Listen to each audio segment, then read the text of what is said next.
Olá! Você acredita neste livro? Será que a historicidade está contida neste livro? Ou será que é apenas uma coletânea de livros aqui que quer mostrar alguma coisa ou quer fazer com que aceitemos algumas coisas dela? Esse livro nós podemos considerar como a verdade de Deus? E na sua história?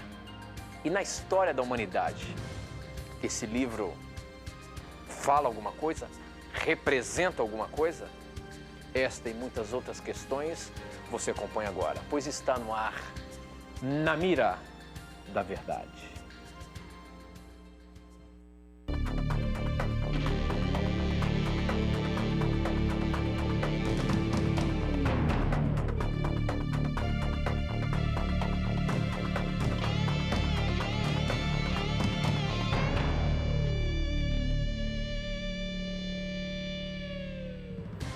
Olá, seja muito bem-vindo. Já estamos começando mais uma vez o programa Na Mira da Verdade. Obrigado pelo carinho da sua audiência e a partir de agora já estamos conectados com o Brasil e o mundo através das ondas do rádio, da internet e da TV Novo Tempo espalhada por todo o nosso país. Obrigado pelo carinho da sua audiência e já vamos começar o nosso programa cumprimentando meu amigo professor Leandro Quadros. Como é que vai, professor? Tudo bem? Como é que passou a semana?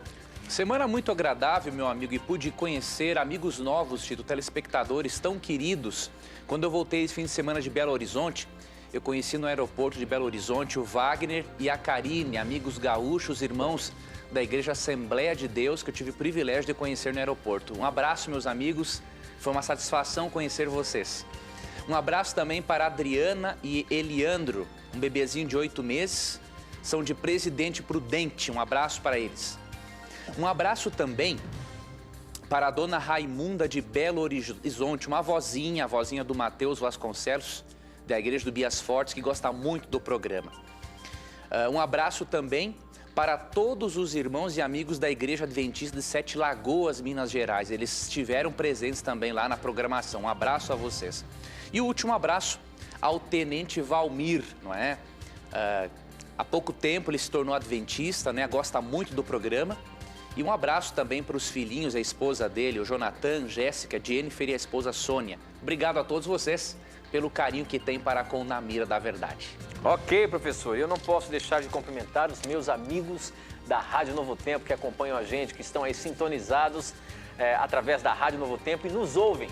Nós aqui fazemos o programa para a televisão, mas também para a rádio. Você que está nos ouvindo aí, obrigado pelo carinho da sua audiência, obrigado por você participar do nosso programa, mandando as suas perguntas também. E não esqueça de dizer que você está ouvindo a rádio aí quando você mandar a sua pergunta, tá bom? Bom, professor Leandro Quadros, nós começamos o programa hoje falando da Palavra de Deus. Sim. A veracidade e também a historicidade deste livro sagrado. E depois eu quero dar até um comentário sobre... Um comentário não, fazer um desafio para o nosso telespectador com respeito a este livro. Mas me diga aí, professor, como é que a gente pode entender a história através desse livro? Nós podemos entender a história através desse livro? Esse livro, ele tem autoridade para nos mostrar alguma coisa na história? Porque existem fatos científicos, né, dizendo até que realmente a Bíblia tem muito a ver com a história. Hoje, no meio acadêmico, isso já virou até um livro de estudos mesmo, que fala-se da história. Porém, até que ponto isso é verdade ou não? Essa pergunta, amigo Tito, é muito interessante porque quando fazemos um estudo da Bíblia, nós podemos perceber que a sua veracidade histórica é inquestionável.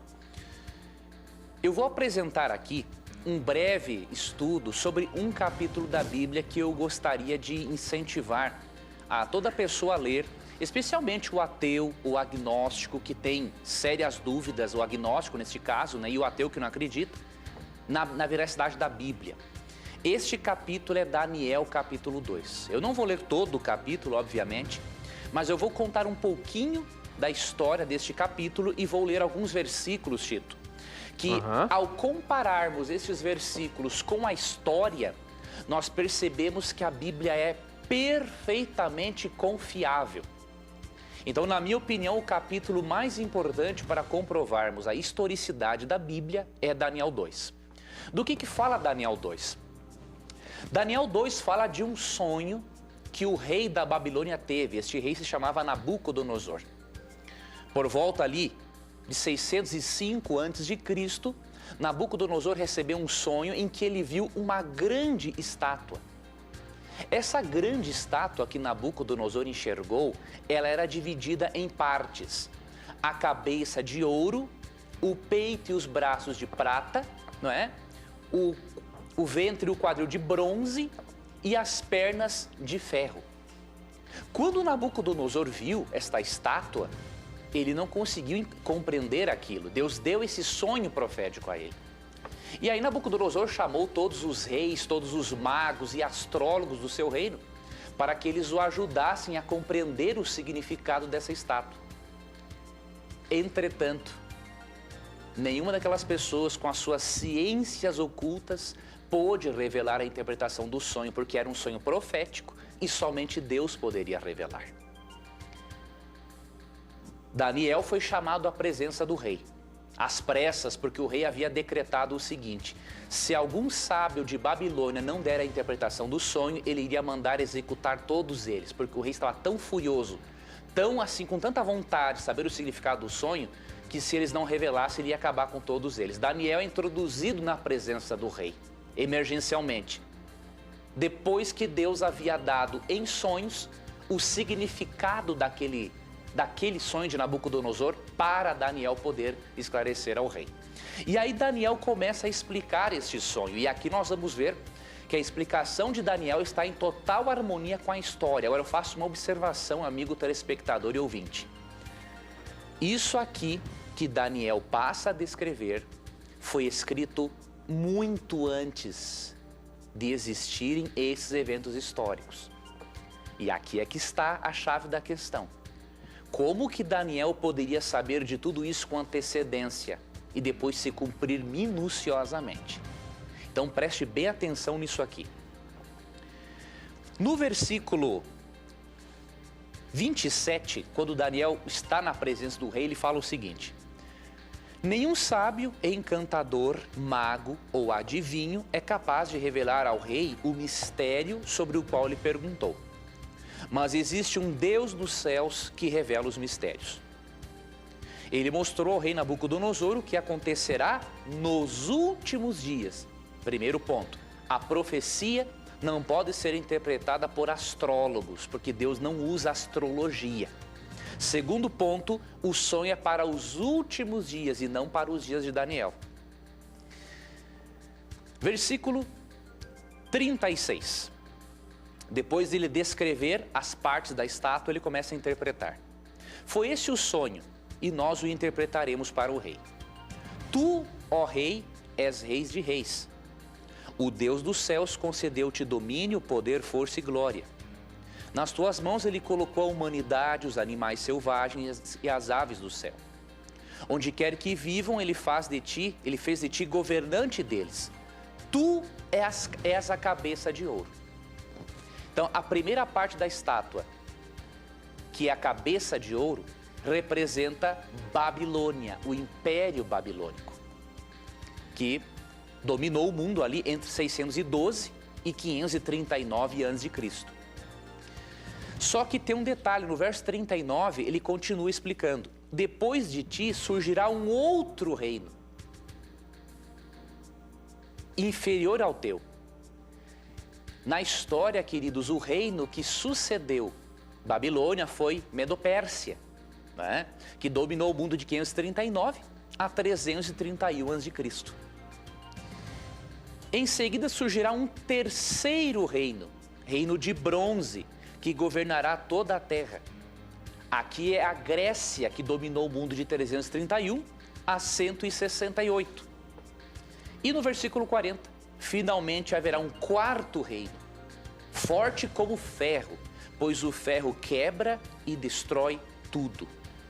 E assim como o ferro despedaça tudo, também ele destruirá e quebrará todos os outros. Este quarto império que surgiu, né, em 168 a.C. até 476 depois de Cristo, foi o Império Romano.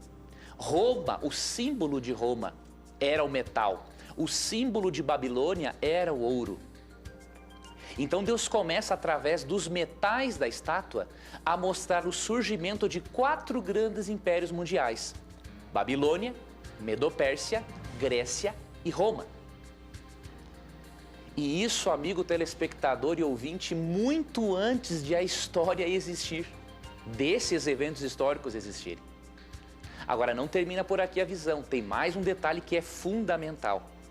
No verso 41 afirma o seguinte: como viste, os pés e os dedos eram em parte de barro e em parte de ferro, ou seja, os pés da estátua era metade de ferro e metade de barro.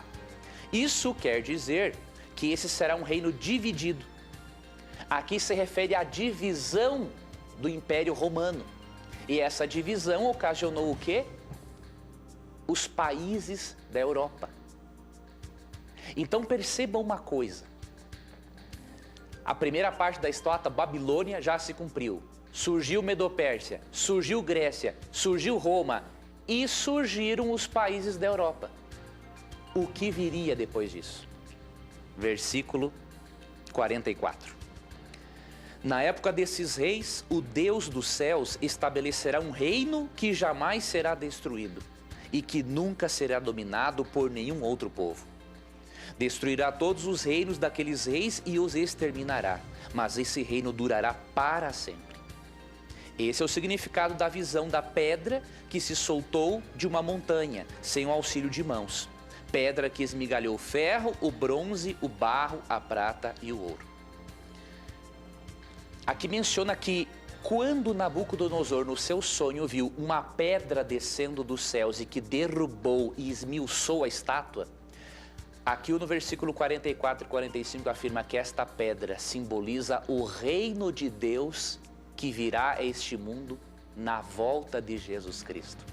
Essa pedra que feriu a estátua nos pés, ou seja, bem no período em que surgiram os países da Europa, esta pedra representa Jesus Cristo. E quando você lê Mateus 24, 30 e 31, ali é dito que Cristo aparecerá nos céus com glória e majestade e enviará os seus anjos. E aí o império divino universal se estabelecerá definitivamente também aqui no planeta Terra. Esse capítulo, além de mostrar para você e para mim que a Bíblia é confiável historicamente, porque ela descreve o surgimento dos 4 grandes impérios antes de eles existirem, esse texto também nos mostra que se a história se cumpriu minuciosamente como a Bíblia descreveu até ali, a última parte da profecia vai se cumprir também, que é a volta de Jesus Cristo. Então, além de a Bíblia ser confiável historicamente, a Bíblia nos dá a garantia de que Deus vai intervir na história humana. E em qual período? No período em que surgiram os países da Europa, ou seja, na atualidade. Eu e você estamos vivendo na pontinha das unhas da estátua de Nabucodonosor, indicando que realmente estamos no tempo do fim e que a volta de Cristo não irá demorar. Agora, professor, talvez o nosso telespectador está assistindo aí pela primeira vez o nosso programa. Certo. E vendo você falar sobre isso, a gente fica impressionado e muitos talvez não acreditem nisso.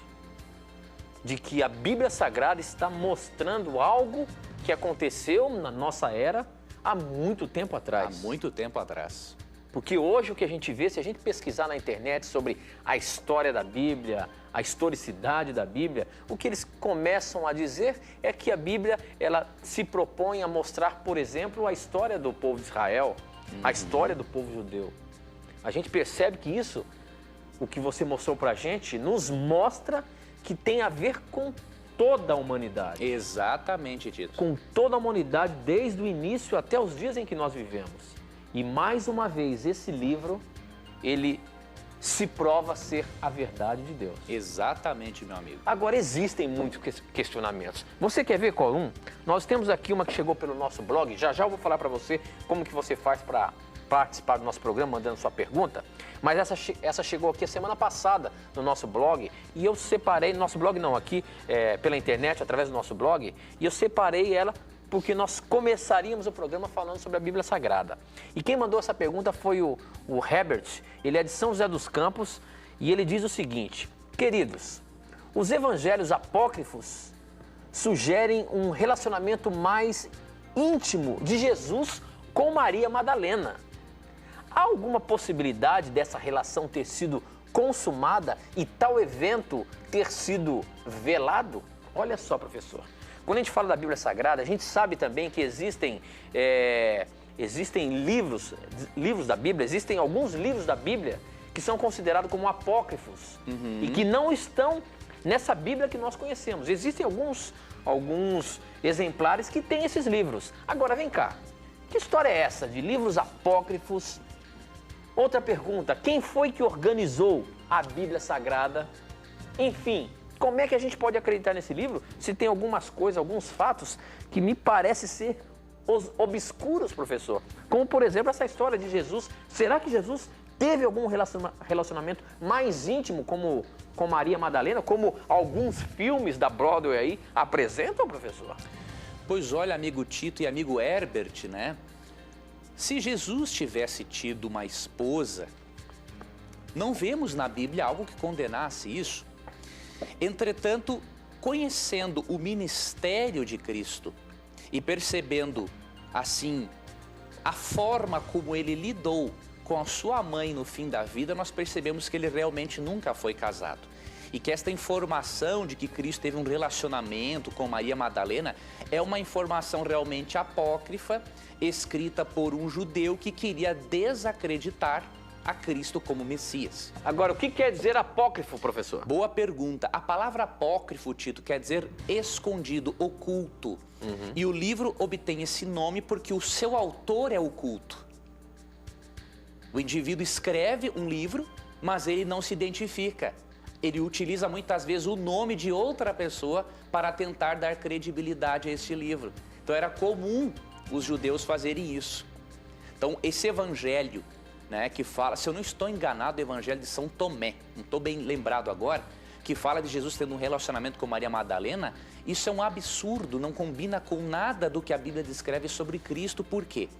Primeiro, Cristo falou, Tito, que ele não tinha nem onde reclinar a cabeça. Ou seja, Cristo morava assim, parava um pouco em Nazaré, em Cafarnaum, só que ele não tinha uma estrutura para dar uma boa estrutura para uma família. Então ele não pôde ter esposa, não pôde ter filhos.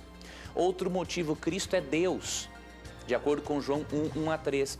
Então se Cristo é Deus, fica esquisito Deus se casar com um ser humano, né? Ele é pai se casar com uma filha, entende? Então, mas isso não é exatamente uma tese para provar que Jesus não era Deus, que era sim uma criatura ou um profeta aqui na Terra? Não, na verdade, isso foi escrito para desmerecer a Cristo como Messias, né? Esses judeus fizeram isso. Agora, tem um texto aqui em João 19, 26 e 27 que ele é esclarecedor. Quando Cristo estava pendurado na cruz, em meio àquela dor emocional terrível, ele se preocupou muito com a mãe dele, que estava ali presenciando aquela cena. E olha o que ele fez e que nos mostra que realmente Cristo não era casado. Quando Jesus viu sua mãe ali, e perto dela o discípulo a quem ele amava, disse à sua mãe: aí está o seu filho. E ao discípulo: aí está a sua mãe. Daquela hora em diante, o discípulo a recebeu em sua família. Perceba, Tito, e amigo telespectador, que se Jesus tivesse sido casado, ele poderia perfeitamente ter confiado os cuidados de sua mamãe à sua esposa. Mas não o fez, por quê? Primeiro, porque Maria já era viúva nessa época. Segundo, porque os irmãos de Jesus, agora eu não vou entrar nesse detalhe, mas os irmãos de Jesus eram filhos de José, de um primeiro casamento. Então Maria tinha ali Jesus apenas, e Jesus pediu para que o apóstolo amado João cuidasse da sua mãe. Então as evidências bíblicas nos mostram que essa crença, essas insinuações dos evangelhos apócrifos não são confiáveis, não tem veracidade histórica, bíblica, e que por isso não é à toa que a igreja cristã, até o final do século I, não colocou nenhum desses evangelhos na Bíblia. Por quê? São apócrifos, são mentirosos e os próprios autores ocultaram a sua própria identidade. Muito bem, professor. Bom, eu queria, fechando esse assunto um pouquinho agora sobre a Bíblia, mas, na verdade, eu queria apresentar para vocês um desafio que a Igreja Adventista Mundial está fazendo. Na verdade, não é um desafio, na verdade, é um incentivo à leitura deste livro sagrado. Nós estamos querendo fazer com que o maior número de pessoas consiga ler a Bíblia. E, às vezes, é muito difícil você ler, porque aparentemente é extensa, mas nós estamos fazendo um plano de um capítulo por dia. A Igreja Adventista Mundial está fazendo um plano de ler, além de um ano bíblico que nós incentivamos, toda a membresia da Igreja Adventista, todo aquele que quer ler a Bíblia em um ano, tem um programa que chama-se Ano Bíblico. Nós estamos também incentivando a maior leitura da Bíblia.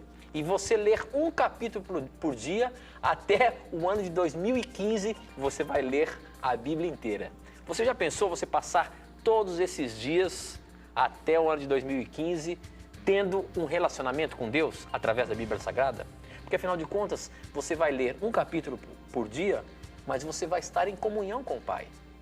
E é uma forma de incentivar você a ter um relacionamento íntimo com Deus. Talvez você não tenha costume de ler a Bíblia, talvez você não tenha costume de orar ao Criador. É apenas um incentivo. E se você se sentir desafiado, comece a partir de hoje, lendo um capítulo por dia da Bíblia Sagrada. E eu tenho certeza que você será muito abençoado. Professor Leandro Quadros. Vamos, meu amigo. Nós temos 5 minutinhos aqui antes do nosso intervalo, mas tem uma pergunta que chegou aqui pelo nosso SMS, que é o seguinte: antes de eu falar, eu quero dizer como que você faz para participar do nosso programa. Você pode mandar a sua pergunta por SMS. Eu, no segundo bloco, vou até deixar ligado aqui o aparelho, o áudio dele, só para você ter uma ideia da quantidade de perguntas que chegam aqui todo momento. Mas para você participar, basta você mandar um torpedinho para a gente através do número 12 9156 6972. 12 9156 6972. Você manda a sua pergunta e eu recebo aqui na hora. Ou então você pode acessar o nosso blog novotempo.com/Na Mira da Verdade. E ainda através do Facebook. O nosso Facebook é Na Mira da Verdade NT, tá bom? Entra lá e manda a sua pergunta que a gente vai responder e colocar na Mira da Verdade. Professor, a pergunta é o seguinte: olha só, quem mandou foi o Marcos. Ele diz o seguinte: por favor, me tirem essa dúvida. Adventista é uma religião? Ou adventista é evangélico? Ou adventista e evangélico são a mesma coisa? Ou seja, ele tem uma dúvida aí com relação ao adventismo. Adventismo é uma religião? Adventismo é uma seita? O adventista é também uma religião considerada evangélica? O que é isso, professor? Como é que você pode ajudar aí o nosso telespectador nesse sentido? Olha, essa pergunta é muito interessante, porque, infelizmente, muitos apologistas no Brasil, por desinformação e ignorância, eles têm escrito em muita literatura, em muitos sites, que o adventismo é uma seita herética. Mas, na verdade, quem conhece o adventismo a fundo sabe que isso não é verdade. O adventismo é uma igreja cristã, protestante, e apesar de não nos familiarizarmos em todos os detalhes com os irmãos evangélicos, somos evangélicos também no sentido de crermos e aceitarmos o evangelho de Jesus Cristo. Agora, tem um detalhe interessante, eu queria utilizar esse material aqui. Eu estou com um livro aqui que é muito importante, eu gostaria até de... Eu vou abrir aqui no capítulo, aqui, a página 50. Que livro é esse, professor? Esse livro aqui, Tito, eu queria recomendar aos nossos telespectadores e ouvintes. O título do livro é Questões sobre Doutrina. Se alguém quiser conhecer o adventismo de uma perspectiva bíblica e evangélica bíblica, tem que ler esse livro. Agora, eu advirto você, ao você ler esse livro, você vai perceber que muito da literatura apologética que fala mal do adventismo, eles cometem cada bola fora, que você vai ver assim, poxa vida, comprei aquela literatura contra o adventismo e perdi meu dinheiro. Você vai chegar a essa conclusão. Mas é inevitável se você quer ser uma pessoa sincera e que aceita a verdade dos fatos. Neste livro aqui, na página 50, mencionam-se aqui algumas doutrinas que os adventistas têm em comum com os cristãos conservadores, né? E também algumas doutrinas que divergem um pouquinho. Eu não sei, Tito, se nós teremos tempo neste bloco para eu ler tudo isso aqui. 2 minutos? Temos 2 minutinhos, então professor. Vai dar tempo. Olha aqui, quais são as doutrinas que nós estamos em harmonia com todos os irmãos evangélicos, protestantes e também com muitos católicos? Primeiro, cremos que Deus é o soberano criador, mantenedor e governador do universo, sendo eterno, onipotente, onisciente e onipresente. Cremos que a divindade, a trindade, compreende a Deus Pai, Cristo, o Filho e o Espírito Santo. Cremos que as Escrituras constituem a revelação inspirada de Deus para o homem e que a Bíblia é a única regra de fé e prática. Cremos que Jesus Cristo é Deus real e existiu com o Pai desde a eternidade. Cremos que o Espírito Santo é um ser pessoal participando dos atributos da divindade.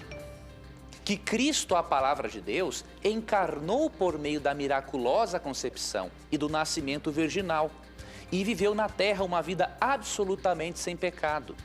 Cremos que a morte vicária e expiatória de Jesus Cristo, uma vez por todas, é todo o suficiente para a redenção da raça perdida. Cremos que Jesus Cristo ressuscitou literal e corporeamente da sepultura, que ele ascendeu ao céu corporalmente, que ele presentemente serve como nosso advogado no ministério sacerdotal e mediação diante do Pai. Cremos que ele voltará em um segundo advento, pré-milenar, pessoal e iminentemente. Cremos que o homem foi criado sem pecado, mas pela queda subsequente entrou em estado de alienação e depravação. Cremos que a salvação por meio de Cristo é pela graça somente, pela fé em seu sangue.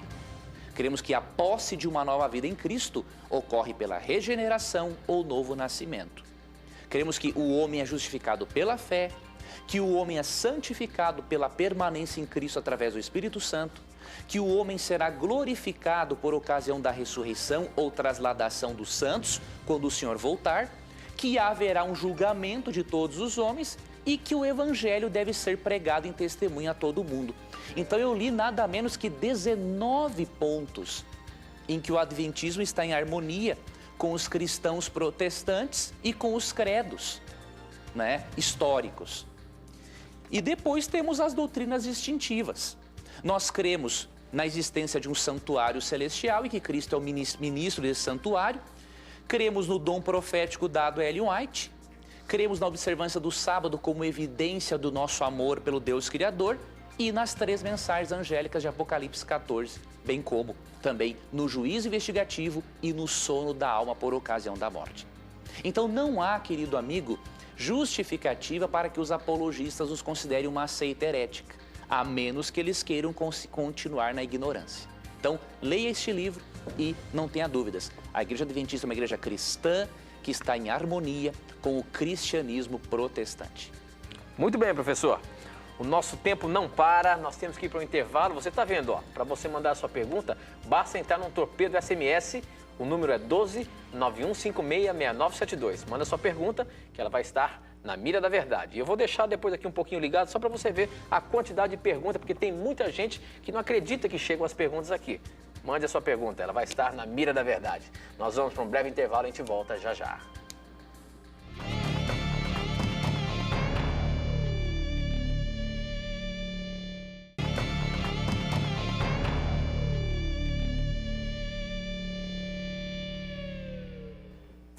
Já estamos de volta, agora são 21 horas e 35 minutos, estamos ao vivo pela Rede Novo Tempo de Comunicação e você que está nos acompanhando aí, onde quer que você esteja, muito obrigado pelo carinho da sua audiência. Se você está nos assistindo através da Sky, canal 14, obrigado por você estar andando aí, zapeando e chegou aqui o nosso programa. Este é um programa de perguntas e respostas. Se você tem dúvidas sobre a palavra de Deus, se você tem dúvidas sobre alguma coisa e você quer saber algo mais, o que a Bíblia diz sobre o que você tem dúvida? Manda pra gente, que a sua pergunta vai ser colocada aqui na mira da verdade e respondido à luz da palavra de Deus. Para você participar do nosso programa, basta você mandar um torpedo SMS para 12 9156 6972 e eu recebo aqui na hora. Ou então, você pode acessar o nosso blog, novotempo.com/, na mira da verdade, mandando a sua pergunta pela internet e eu também recebo aqui. Você também pode interagir com a gente através do Twitter. Nosso Twitter é Na Mira da Verdade. E através do Facebook, o nosso Facebook é Na Mira da Verdade NT, tá bom? Acesse aí, participe das nossas redes sociais e faça sua pergunta que nós vamos colocar e responder de acordo com a palavra de Deus. Professor Leandro Quadros. Fala, meu amigo. O nosso amigo aqui, Augusto Sérgio Ferreira Pinto, ele é de Três Marias, Minas Gerais. Ele mandou através do nosso blog a seguinte pergunta. Primeiro ele diz: olá, irmão Tito, professor Leandro Quadros, a paz do Senhor seja convosco. Eu sou da Assembleia de Deus e gostaria de saber sobre Apocalipse 6, de 9 a 11. O que são as almas ali mencionadas que estão debaixo do altar e que lhes é pedido que descansem mais um pouco? Não dá a impressão de que são pessoas que já morreram? Olha aí, professor, esse texto de Apocalipse 9, melhor, de Apocalipse 6, de 9 a 11, o que quer dizer isso daí, professor? Vou abrir minha Bíblia aqui em Apocalipse. Como se chama mesmo o nosso irmão da Assembleia de Deus, Tito? Augusto Sérgio. Augusto. Querido irmão Augusto, olha, muito obrigado a você e a todos os irmãos da Igreja Assembleia de Deus que, com tanto carinho, participam do Na Mira da Verdade. Esse texto, irmão Augusto, realmente ele é usado por muitos irmãos para apoiar a crença na imortalidade da alma. Entretanto, quando lemos, Apocalipse 6, 9 a 11, e comparamos com alguns textos paralelos, percebemos que o objetivo do apóstolo Paulo não era ensinar a crença na imortalidade da alma. Então eu vou ler alguns versículos aqui e vou lhe explicar esse texto à luz da Bíblia. Quando ele abriu o quinto selo, vi debaixo do altar as almas daqueles que haviam sido mortos por causa da palavra de Deus e do testemunho que deram. E clamavam em alta voz: até quando, ó soberano, santo e verdadeiro, esperarás para julgar os habitantes da terra e vingar o nosso sangue? Então, cada um deles recebeu uma veste branca e foi-lhes dito que esperasse um pouco mais até que se completasse o número dos seus conservos e irmãos que deveriam ser mortos com eles. Preste atenção em alguns detalhes aqui. Primeiro, se esse texto fosse uma descrição literal dessas almas debaixo do altar, nós teríamos aqui um problema importante. Porque se realmente a pessoa, quando morre, vai para o céu e fica debaixo do altar divino, que pode ser o altar, diríamos assim, de incenso ou de sacrifício, então essas almas viverão acotoveladas, amontoadas, todas juntas debaixo daquele altar ali. E aí o céu, ao invés de ser um lugar agradável e confortável, seria uma desgraça, não é? Uma outra coisa interessante, diz que essas almas, no versículo 10, clamavam por vingança daqueles habitantes que as mataram. Agora, se isso for uma descrição de pessoas literalmente no céu, nós encontraríamos aqui um outro problema teológico. Por quê? Em Mateus capítulo 5, versículo 44, Jesus fala assim: mas eu lhes digo, amem os seus inimigos e orem por aqueles que os perseguem. Ora, essas almas clamando por vingança, elas estão agindo de forma totalmente contrária ao que Cristo ensinou, porque Cristo disse que é para amar os inimigos e orar por eles, e não pedir vingança deles. Então perceba que o texto é simbólico, porque ele não está em harmonia com a própria teologia da Bíblia. E o que Deus quis ensinar com esse texto? Aqui no versículo 11 está a resposta. Disse o seguinte, que foi dado a essas almas debaixo do altar vestes brancas e pediram a essas almas que eles esperassem um pouco de tempo, antes de serem vingados, até que outros mártires fossem mortos também. Na verdade, o que Deus está fazendo nesse texto é o seguinte, querido irmão. Ele está utilizando um método chamado personificação para poder ensinar uma verdade espiritual. Ele personificou os mártires mortos e ao dar vestes brancas para eles, Deus está dizendo o seguinte, que Deus vai lembrar deles, que Deus vai dar a recompensa a eles. Esse método de personificação para ensinar uma lição, nós podemos perceber em Gênesis 4:10 também. Deus utilizou esse método ao conversar com Caim, logo após Caim ter assassinado seu irmão Abel. Gênesis 4:10 diz o seguinte: o que foi que você fez? Escute, da terra o sangue do seu irmão está clamando. Ora, nós sabemos que sangue não grita, não clama. Só que Deus personificou o sangue de Abel para dizer o seguinte, que Deus sabia o que Caim tinha feito e que Deus se lembrou de Abel. Da mesma forma, como morto não fala, porque de acordo com Eclesiastes 9, 5, 6 e 10, um morto está inconsciente, Deus personificou essas almas debaixo do altar, simbolicamente, é claro, para dizer que Deus estava lembrando delas e que elas receberiam a recompensa. É importante também, irmão Augusto, você ler Hebreus 11, 39 e 40. Ali é dito que nenhuma pessoa receberá a recompensa antes de Cristo voltar. Então o texto é simbólico e ele não tem o objetivo de falar da doutrina da imortalidade da alma. Muito bem, professor. Eu estou aqui pela internet, já estou aqui correndo, porque tem muito tuiteiro que está conectado com a gente aqui, fazendo um monte de pergunta. Espera só um pouquinho que já vou colocar uma pergunta do Twitter na mira. Mas agora tem uma pergunta aqui que chegou de Orlando, na Flórida. Quem está mandando essa pergunta é a Albenir. Ela está lá nos Estados Unidos e desesperada. Olha só o que ela pergunta, professor. Tito, põe minha pergunta no ar, por favor, pois estou dando estudos a uma pessoa e ela veio com uma pergunta que eu não sei o que dizer. Olha só o que aquela pessoa está indagando ou questionando aí, a nossa amiga que está estudando a Bíblia com essa pessoa. Ela diz o seguinte,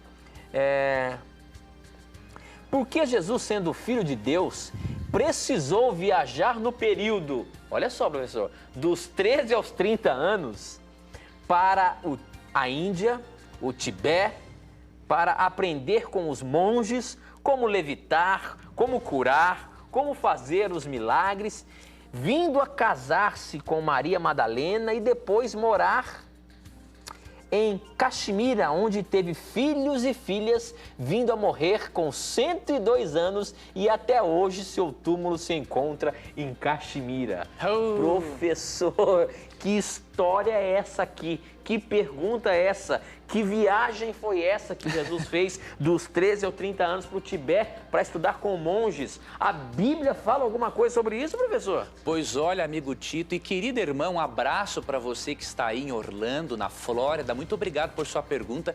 Olha, o primeiro ponto que eu recomendo é o seguinte, lógico, com educação, você diga para essa sua amiga o seguinte, você viajou na maionese, né? Você viajou na maionese? Mas, professor, eu acho que tem um filme aí que fala sobre isso, viu? Tem uns filmes aí. Eu não tenho certeza, não, mas eu acho que tem. As pessoas, ao invés de se basear em fatos reais e históricos, se baseiam em filmes, que muitas vezes o filme simplesmente está fazendo o seu papel de criar ali uma história, uma coisa. Mas o primeiro ponto, você brinca com ela. Olha, isso é uma baita de uma viagem. Você viajou na maionese. O segundo ponto. Apesar de a Bíblia não mencionar onde estava Jesus ali quando ele tinha de 12 a 30 anos, o que nós temos de referência bíblica é o suficiente para nos mostrar que ele continuou entre o seu povo e que ele não dependeu de viagens a outras culturas para aprender certas práticas que até mesmo a Bíblia não aprova, né? Então eu gostaria que você apresentasse, ou melhor, eu sugiro que você apresente à sua amiga Lucas 2:52. Aqui afirma o seguinte, Jesus ia crescendo em sabedoria, estatura e graça diante de Deus e dos homens. Aqui é dito que neste intervalo em que Cristo tinha 12 e 30 anos, em que ele se desenvolvia para se preparar para o seu ministério público, ele crescia em graça e sabedoria diante de Deus e diante dos homens. Portanto, apresente esse texto e brinque com ela, não viaje na maionese. Ok, professor, eu quero aproveitar aqui já, com esse assunto que nós falamos de estudo bíblico, eu quero oferecer para você um curso bíblico gratuito que nós damos de presente todas as semanas aqui no Na Mira da Verdade. Essa revista aqui, ó, que além de ser uma revista, é também um curso bíblico. Verdades para o Tempo do Fim. Deixa eu mostrar de pertinho para você aqui, ó.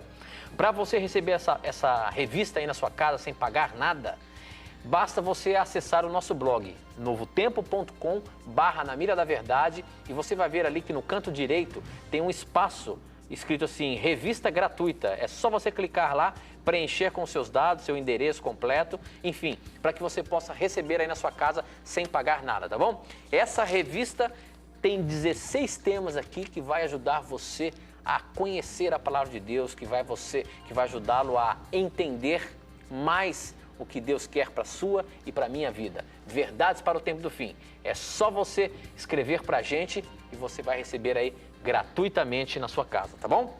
Professor, fala, meu amigo.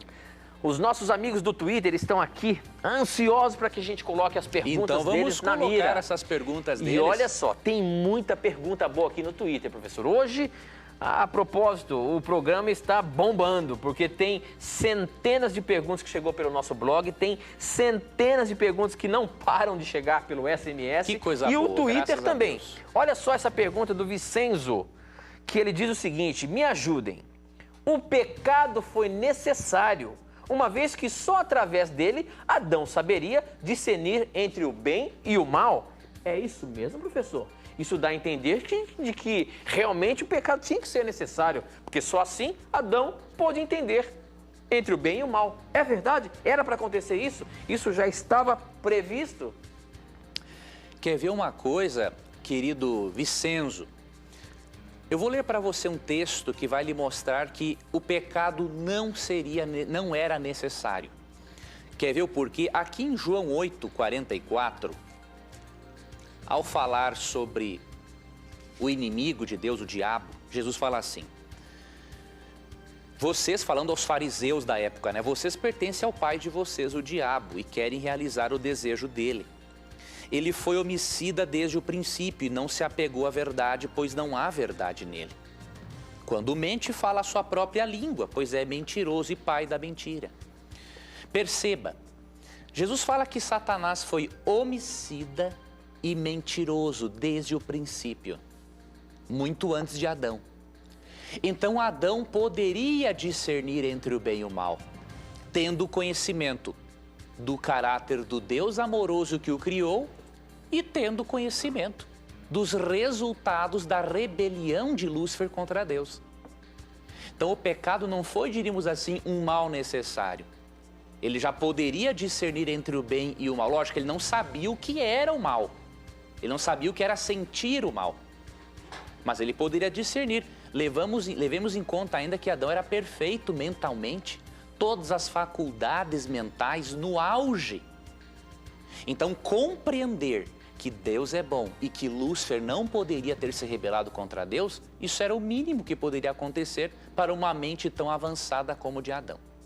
Então, pode ter certeza, o pecado não foi o mal necessário. O pecado não estava nos planos de Deus.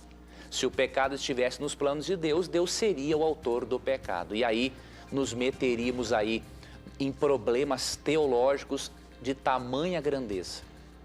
Ok, professor. Ainda no Twitter, o Joey Expósito, que está sempre com a gente aqui, Expósito, sempre está com a gente aqui. Ele está mandando a pergunta dele pelo blog, está mandando a pergunta pelo Twitter. Ele é um internauta aí que acompanha a gente todo o tempo. Um abraço para o Joey. Joey, sua pergunta está na mira da verdade. Biblicamente, é possível guardar todos os 10 mandamentos nos dias de hoje, onde a cultura majoritária é dominguista? E no blog ele ainda acrescenta: teria Cristo cumprido toda a lei, nos isentando de ter que seguir a lei nos dias de hoje? Olha aí, professor, como é que é? Como é que a gente vai dizer que temos que guardar toda a lei de Deus, sendo que o 4º mandamento fala-se sobre o sábado, e hoje nos dias em que vivemos, o que se fala mais, ou melhor, o que é mais comum é a guarda do domingo. Ou pelo menos se diz que o domingo é o dia de guarda. Como é que a gente pode remar contra essa maré, professor? Olha, essa pergunta é importante do Joey e eu quero lhe explicar uma coisa biblicamente. Eu vou ler primeiramente Romanos 3,10 que diz assim: não há nenhum justo, nenhum sequer, não há ninguém que entenda, ninguém que busque a Deus. Verso 12: todos se desviaram, tornaram-se juntamente inúteis, não há ninguém que faça o bem, não há nenhum sequer. Biblicamente, em qualquer época da história, o ser humano não consegue guardar os 10 mandamentos sem a ajuda de Deus. Então não é só na atualidade, entende, Joy? Em qualquer época, a partir do momento que a humanidade desobedeceu a Deus, corrompeu-se espiritualmente de tal modo que nós não conseguimos obedecer a Deus sozinhos. Quem tenta fazer isso acaba se frustrando e se tornando um legalista, que tenta fazer da obediência um meio de salvação. Então não tem como em época alguma. Agora, em todas as épocas, Deus está disposto a capacitar as pessoas a serem obedientes. Como que eu posso lhe mostrar isso? Vou lhe mostrar tanto no Antigo quanto no Novo Testamento. O primeiro texto, Jeremias 31, 34. Jeremias. Tito, eu posso te pedir uma ajuda para você ler um texto? Claro, professor. Aí nós agilizamos aqui, vamos juntos. Onde que você vai abrir, Tito, em Hebreus 8:10. Hebreus 8:10. Isso, eu vou ler Jeremias 31, 34. Melhor, Jeremias 31, 33. Esta é a aliança que farei com a comunidade de Israel depois daqueles dias, declara o Senhor. Porei a minha lei no íntimo deles e as escreverei nos seus corações. Serei os Deus deles e eles serão o meu povo. Veja, apesar do ser humano não conseguir obedecer a Deus sozinho, Deus quer imprimir, escrever a lei no coração do povo de Israel. Só que isso Deus faz com as pessoas de todas as épocas da história. E o Tito vai comprovar isso agora lendo um texto do Novo Testamento que é Hebreus 8:10. Pode ler, amigo Tito. Quando esse tempo chegar, diz o Senhor, farei com o povo de Israel esta aliança. Eu porei as minhas leis na mente deles e no coração deles as escreverei. Eu serei o Deus deles e eles serão o meu povo. Então perceba, querido telespectador, assim como nos dias do Antigo Testamento, nos dias do Novo Testamento, Deus quer fazer a mesma coisa. Deus quer implantar a sua lei para que ela faça parte do nosso estilo de vida. Então, essa separação que é feita entre Antigo e Novo Testamento para ensinar que a salvação é pela graça no Novo Testamento e pelas obras do Antigo, isso é um absurdo, isso é uma aberração teológica. Não existe isso. O plano de salvação é um só e o estilo de vida de todo salvo por Cristo tem que ser de obediência também. Agora, é claro, isso não é uma obediência legalista. É uma obediência que Deus implanta em nosso coração para nos ajudar a sermos boas pessoas. E em relação à perpetuidade da lei, esses textos que Tito e eu lemos provam a eternidade dela, porque como que Cristo, qual é o propósito de o Espírito Santo imprimir uma lei no meu coração se essa lei já foi abolida? Não tem cabimento, seria perda de tempo por parte do Salvador, não é?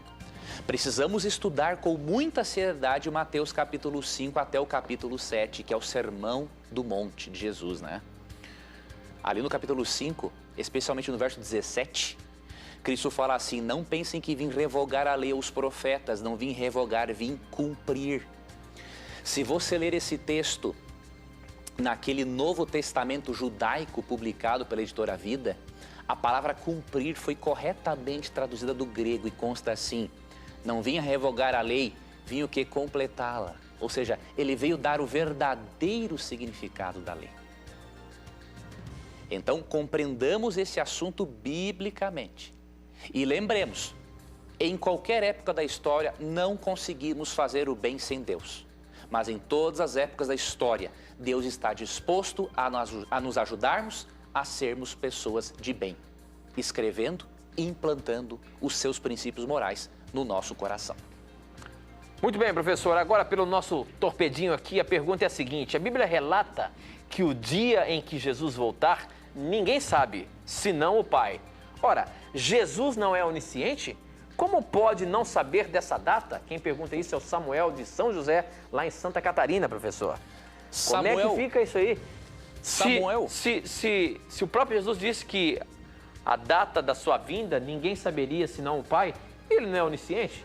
Ele não era onisciente? Por que ele não saberia? Essa pergunta é muito boa, do nosso amigo Samuel. Um abraço para ele e para todos os catarinenses, né? Veja bem, em Mateus 24:36, Cristo falou realmente que ele não sabia o dia e a hora da volta dele. Por quê? Porque Cristo, na sua humanidade, ele não estava usando a onisciência dele em favor de si mesmo. Agora tem um detalhe. Ali em Atos 1, 9 a 11, nos mostra que Cristo subiu aos céus. E ao ele voltar para o céu, ele assumiu a sua natureza divina plenamente, inclusive todos os atributos que estavam, diríamos assim, escondidinhos na sua humanidade. Agora, depois que Cristo assumiu a sua natureza divina e hoje ele é divino humano, agora ele sabe todas as coisas. E como que nós provamos isso? Com Colossenses 2, verso 3. E aqui diz assim: nele, falando de Jesus, estão escondidos todos os tesouros da sabedoria e do conhecimento. Então Cristo não usava da sua onisciência apenas enquanto era humano.